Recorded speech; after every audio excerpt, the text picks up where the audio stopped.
함께 예배하는 모든 분들 가운데 이 말씀에 축복이 함께 하시기를 주님의 이름으로 축원합니다. 오늘은 이 억울함에 관해서 말씀을 함께 나누기를 원합니다. 요즘 억울함을 호소하는 사람들이 굉장히 많습니다. 잘못하기는커녕 오히려 열심히 성실하게 산 것밖에 없는데 왜 나에게 이런 불행한 일이 일어나느냐고 그렇게 낙심하는 분들이 많이 있습니다. 억울함이라고 하는 것은 열심히 또 성실하게 안 산 사람들은 조금 덜 할 수 있습니다. 그러나 열심히 성실하게 살아본 사람일수록 억울함이라는 이 감정이 훨씬 크게 그들의 삶에 있는 것을 바로 보게 되어집니다.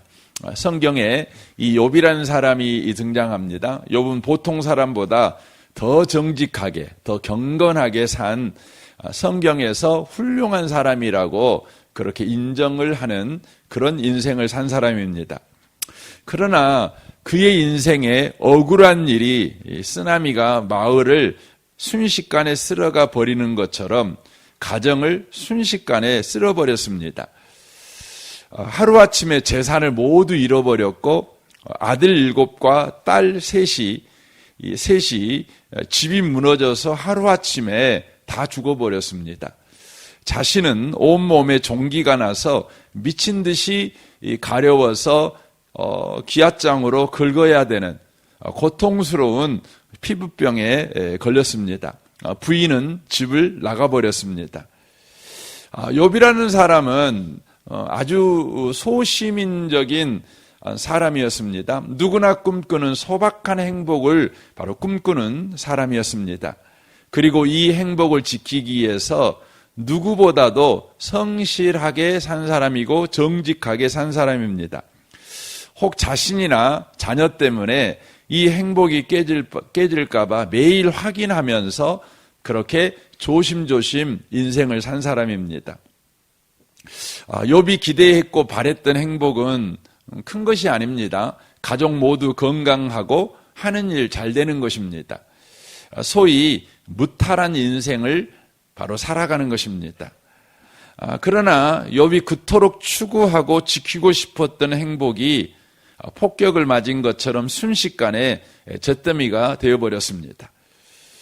욥은 혹시 자기 자신이 무슨 잘못한 것이 이 잘못한 일이 있어서 이런 일이 생겼는가 하고 마치 수색견처럼 자신의 삶 이곳저곳을 뒤져보았지만 잘못한 것을 발견할 수가 없었습니다.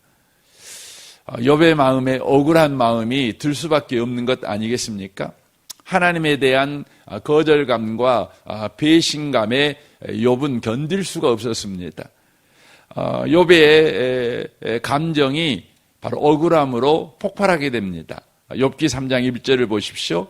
그 후에 욥이 입을 열어 자기의 생일을 저주하니라 라고 말씀합니다. 욥이 자기 생일을 저주했다는 것은 어떤 의미일까요? 그것은 아무리 성실하게 살아도 아무리 정직하게 살아도 방법이 없다면 어떻게 하라는 말입니까? 이런 세상이라면 차라리 안 태어났으면 좋았겠습니다. 왜 이런 세상에 태어나서 하나님도 곤란하고 나도 괴로운 인생을 살게 하십니까? 이런 내용이 숨어져 있는 것입니다. 23절을 보십시오. 부질없는 인생, 삶의 의미를 찾는 길을 하나님이 모두 막으셨으니 살아서 무엇 하겠느냐라고 말합니다. 욥이 생각하는 삶의 의미와 원리는 잘하면 복받고 못하면 벌받는 거죠. 사필귀정이죠. 저와 여러분들도 그런 세상을 꿈꾸는 거 아닙니까? 열심히 산 사람은 잘 살고 게으르게 사는 사람은 못 살고 정직하게 사는 사람은 복받고 악하게 산 사람들은 벌받고 이래야 되는 것 아니겠는가 이런 거죠. 욥이 생각한 것은 그런 겁니다. 그런데 지금 욥의 삶이 이것이 무너져 버렸습니다. 아무리 정직해도 아무리 성실하게 살아도 지금 자신의 삶에 억울한 일만 생겨난 것입니다. 그래서 지금 하나님 앞에 말을 하는 거죠. 삶의 의미를 찾을 길을 하나님이 모두 막으셔버렸다. 그래서 살아서 뭐 하겠느냐. 이렇게 세상이 잘한 사람도 벌받고 못한 사람은 그냥 어깨 펴고 살고 이런 세상을 지금 허용하고 있으니 하나님이 이거 삶의 원리를 어겨버린 거 아닙니까? 그러면 내가 살 필요 없는 거 아닙니까? 지금 이렇게 말하고 있는 거죠. 이 욥의 억울함, 이 욥이 지금 문제 제기한 이것은 저와 여러분의 억울함이기도 하고 저와 여러분이 제기하는 문제 제기이기도 하는 것이죠. 잘하면 복받고 못하면 벌이라는 이 정의의 원칙이 자꾸 무너지는 것들을 우리가 보면서 어떻게 살아야 될지를 모르는 것입니다. 이러다 보니 삶에 답이 없어요. 이제 삶이 더욱 불확실해진 것입니다. 성실하게 살아야 될지 그냥 되는 대로 살아야 될지 그냥 우왕좌왕하게 되는 거지요. 그러다 보면 삶의 열정도 식어버리죠. 삶의 태도는 점점 무기력해지는 거지요. 삶의 방식은 우울해지고 타인에 대한 분노만 우리 가운데 커지게 되는 거지요. 그래서 나이가 점점 먹어가면 꿈이 없어지죠. 삶의 기대가 없어지죠. 그냥 체념만 하고 그냥 인생을 그냥 살아가는 것이죠. 그러므로 이런 세상 속에 살고 있는 저와 여러분, 억울한 감정을 갖지 않고는 살아갈 수 없는 이 세상 속에서 그리스도인인 저와 여러분은 어떻게 살아가야 되는가? 이를 위해서는 이 억울한 감정에 대한 성경의 대답을 저와 여러분이 가지고 인생을 살아가셔야 한다는 겁니다. 그 성경의 대답이 오늘 우리가 읽었던 히브리서 12장 오늘 본문 말씀입니다. 다시 한번 읽겠습니다. 이러므로 우리에게 구름같이 둘러싼 허다한 증인들이 있으니 모든 무거운 것과 얽매기 쉬운 죄를 벗어버리고 인내로써 우리 앞에 당한 경주를 하며 믿음의 주여 또한 온전하게 하신 이인 예수를 바라보자. 그는 그 앞에 있는 기쁨을 위하여 십자가를 참으사 부끄러움을 개의치 아니하시더니 하나님 보좌 우편에 앉으셨느니라. 너희가 피곤하여 낙심하지 않게 하여 죄인들이 이같이 자기에게 거역한 일을 참으신 일을 생각하라. 이렇게 말합니다. 이 말씀을 오늘 억울함에 관한 이야기를 나누고 있으니까 이런 부분을 가지고 우리가 다시 한번 정리하면 이런 의미의 말입니다. 너에게 억울한 일이 생겼느냐? 그때에 죄인이 아님에도 불구하고 죄인처럼 억울하게 십자가에 매달리신 예수를 생각하라. 수많은 믿음의 선배들이 이 예수를 생각하고 억울함에서 승리했다. 그러므로 너희도 현재 당하고 있는 억울함에 대해 예수님이 어떻게 억울함을 이기셨는지 생각하고 승리하는 자가 되라. 이렇게 말씀하고 있는 것입니다. 예수님은 십자가에 매달리시는 그 억울함을 어떻게 이기셨을까요? 누가복음 22장 42절을 보십시오. 이르시되 아버지여 만일 아버지의 뜻이거든 이 잔을 내게서 옮기시옵소서. 그러나 내 온대로 마시옵고 아버지의 온대로 되기를 원하나이다 하시니 천사가 하늘로부터 예수께 나타나 힘을 더하더라. 예수께서 힘쓰고 예서 더욱 간절히 기도하시니 땀이 땅에 떨어지는 핏방울 같이 되더라. 이렇게 말씀합니다. 예수님이 죄인이 아님에도 불구하고 죄인들이 져야 되는 십자가를 그가 지게 된 것, 그 억울함을 그가 짊어지고 인생을 살아가게 된 방법은 뭐였냐면 자기의 오남을 버리고 하나님의 뜻에 순종함으로 그 억울함을 이겼다는 것입니다. 자신의 오남을 버리고 아버지의 뜻에 순종함으로 억울함을 이겼다는 것입니다. 여러분, 성도에게 언제 억울한 감정이 일어납니까? 내 오남 때문에 하나님의 뜻을 받아들일 수 없을 때 생겨나는 것입니다. 그러니까 욥이라는 사람이 왜 억울한 일이 생겼느냐? 그러면 자신이 원하는 인생이 되지 않고 하나님의 뜻이 자기 인생에 개입된 것을 받아들이지 않았을 때 그에게 억울함이 생겼다는 거죠. 성도가 억울함을 이기는 것은 내 원함을 내려놓고 하나님의 뜻을 받아들일 때라는 것입니다. 구약의 요셉도 참 억울한 사람이죠. 요셉 이야기 너무 여러분이 잘 아시니까 자세하게 언급할 필요도 없을 만큼 그가 얼마나 억울한 사람입니까? 그런데 요셉이 왜 억울한 일을 당했을까요?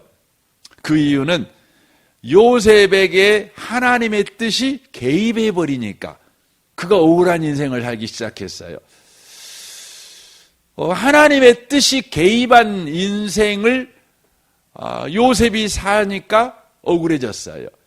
이것을 성경이 그대로 증언합니다. 시편 105편 17절입니다. 그가 한 사람을 앞서 보내셨으며, 여기는 그가는 하나님을 말씀합니다. 하나님이 한 사람을 앞서 보내셨으며 요셉이 종으로 팔렸도다. 그의 발은 요셉의 발은 착고를 차고 요셉의 몸은 쇠사슬에 매었으니 곧 여호와의 말씀이 응할 때까지라. 그의 말씀이 그를 단련하였도다. 이렇게 돼 있어요. 그러니까 요셉이 원하는 인생이 있었지 않겠어요? 요셉이 꿈꾸는 인생이 되어 있지 않았겠어요? 그런데 그 인생에 하나님의 꿈이 개입해 버렸어요. 그러니까 요셉의 꿈하고 하나님의 꿈이 충돌하는 거죠. 그때 요셉이 하나님의 꿈을 받아들이지 않고 자기 꿈을 붙잡고 있을 때에 자기 마음에 뭐가 생겼겠어요? 억울함이 생기는 것이죠. 그런데 반대로 자기 꿈을 내려놓고 하나님의 꿈을 받아들였어요. 그러면 그는 어떻게 되죠? 억울한 일이 억울한 감정을 일으키는 것이 아니라 그 억울한 일이 놀라운 일을 해요. 놀라운 일을 하죠. 여러분 어떤 일을 합니까? 20절 보십시오. 왕이 사람을 보내어 그를 석방하며 뭇 백성의 통치자가 그를 자유롭게 하였도다. 그를 그의 집의 주관자로 삼아 그의 모든 소유를 관리하게 하고 그의 뜻대로 모든 신하를 다스리며 그의 지혜로 장로들을 교훈하게 하였도다라고 되어 있습니다. 요셉에게 들이닥친 억울한 일은 하나님께서 내리시는 벌이 아니었어요. 하나님의 뜻을 이루기 위한 숙성 과정이었어요. 그리고 그 숙성 과정은 속성 과정이기도 했어요. 요셉이 만일 자기 힘으로 애굽의 국무총리가 되려고 했다고 가정한다면 요셉은 가장 먼저 무엇을 해야 됐겠어요? 무엇을 해야 되겠어요? 애굽으로 유학 가야 되겠죠. 그리고 그곳에 가가지고 시민권을 획득해야 되겠죠. 열심히 살아가지고 시민권을 획득해야 되겠죠. 그래서 그 나라가 필요한 사람으로 인정을 받아야 되겠죠. 그때 그는 그 나라 시민권을 획득할 수 있겠죠. 그리고는 뭐 하겠어요? 정치를 해야 되겠죠. 우리나라 국무총리는 임명직이니까 정치를 이렇게 해야 되겠죠. 더불어당에 들어가든지, 국민의힘에 들어가든지, 거기서 정치를 열심히 해서, 가장 밑에 당원부터 시작해가지고, 축축축 올라가가지고, 이제 국회의원을, 아마, 해야 되겠죠. 뭐 김영삼 대통령처럼 뭐 25살에 6살인가요? 국회의원 한 분도 계실란가 모르지만 요셉이란 사람은 고향이 가나안이고 애굽 사람이 아니니까 애국 사람이 그 나라에 와서 국회의원 하려면 아마 상당한 시간이 필요했을 것 같아요. 그렇지 않았겠습니까?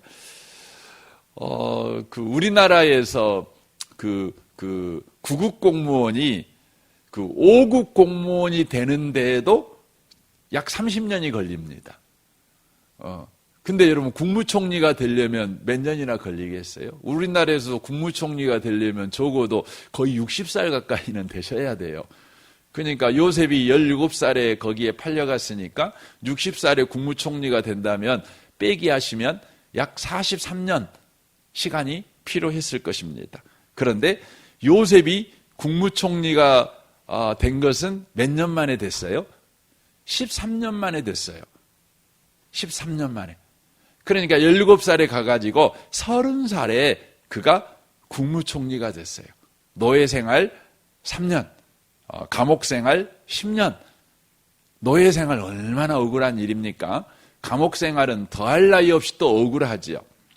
그 억울한 일을 그가 겪었는데 겪는 그 억울한 일 가운데 그는 억울한 감정을 갖지 않았어요. 왜요?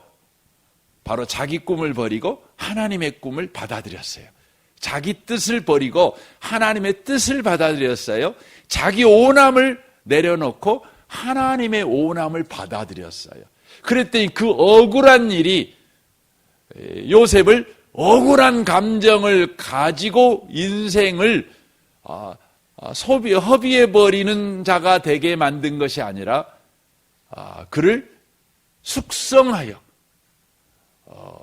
바로 총리가 되게 만들어버렸다는 거예요. 여러분, 예수 믿는 사람에게 억울한 일이 생겼어요?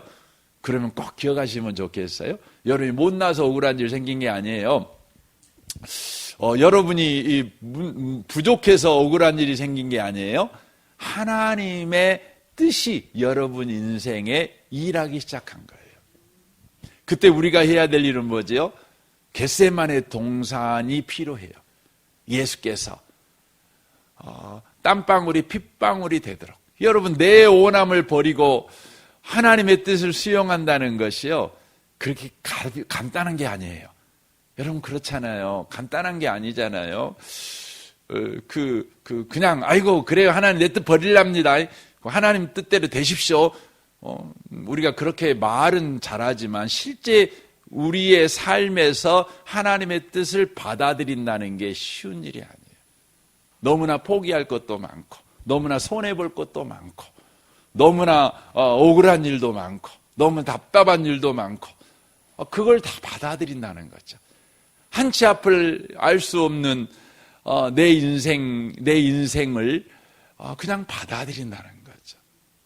받아들인다는 거죠. 그러니까 뭐가 필요하겠어요? 겟세마네가 필요한 거예요. 요즘 성도님들에게는요, 신앙생활할 때 꽃길만 걸으려고 해요. 겟세마네가 없어요. 겟세마네가 없어요. 제가 겟세마네 동산을 2번 가봤거든요. 2번 가봤는데 이 겟세마네 동산이 어떤 곳이냐면 올리브 나무가 잔뜩 심어져 있는 올리브 동산이에요. 근데 그곳에 가면 올리브 나무들이요, 다들 어떻게 되어 있냐면 막 비비 꽈져 있어요.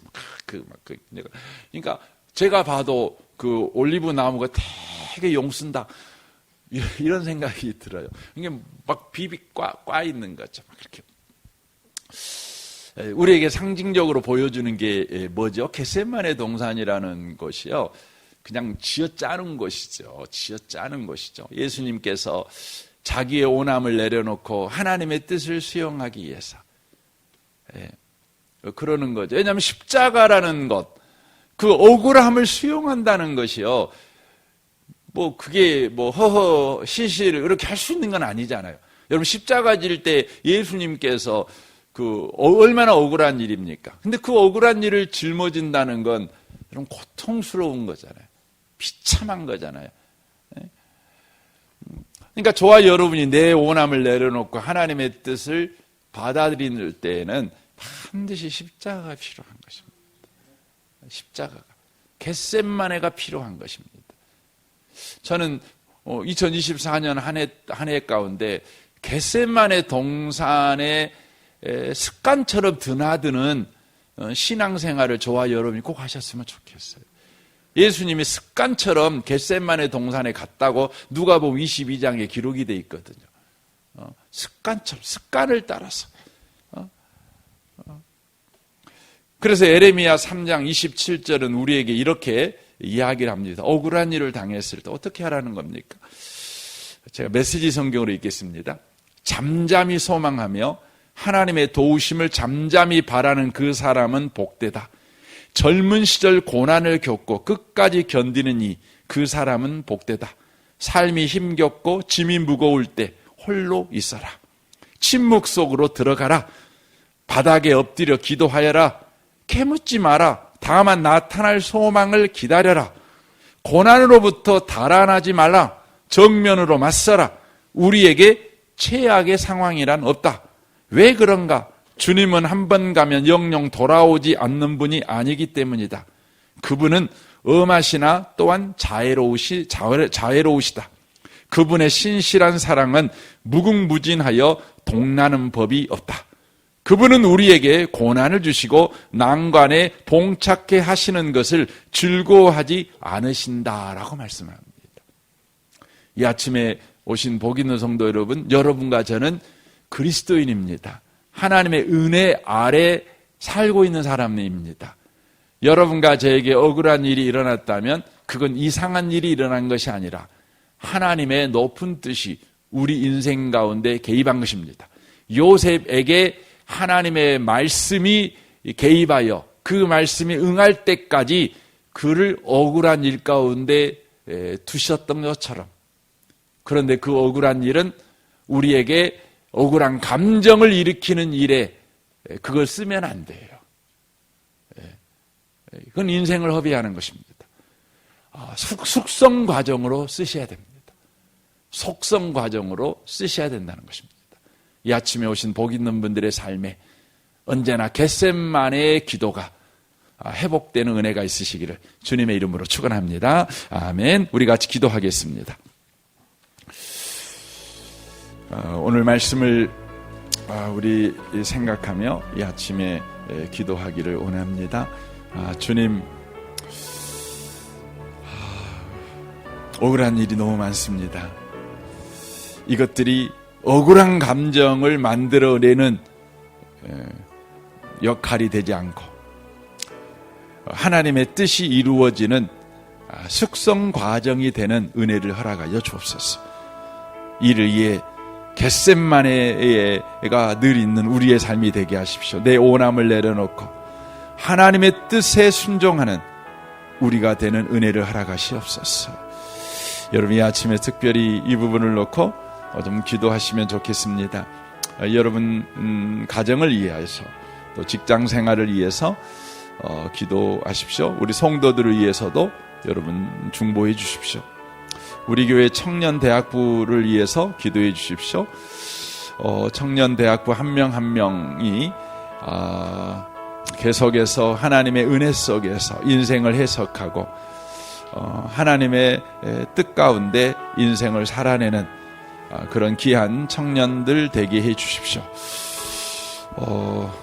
코로나로 인하여서 많은 청년들이 낙심돼 있고 많은 청년들이 이렇게 신앙적으로 지금 이렇게 갈등 가운데 있는 청년들이 많습니다. 하나님, 저들의 심령에 부흥을 허락하여 주옵소서. 회복의 은혜를 허락하시옵소서. 오늘 목요 합심기도 2024년 첫 번째 목요 합심기도인데 이 모임 가운데 하나님의 은혜가 충만하게 임하기를 기도해 주시고 또 이제 합심기도를 인도하는 우리 윤덕준 전사님 가운데 또 갑절의 은혜를 허락해 달라고 기도해 주시면 좋겠습니다. 이 나라를 위해서, 이 민족을 위해서, 또 북한과 열방을 위해, 선교사님들을 위해, 또 한국 교회를 위해서 여러분 기도해 주십시오. 우리 좋으신 주님께 이 아침에 통성으로 구하겠습니다. 우리 주여 한번 부르짖고 우리 기도하겠습니다. 주여, 오 하나님 아버지 감사합니다. 이 아침에 우리가 주님 앞에 은혜를 구하고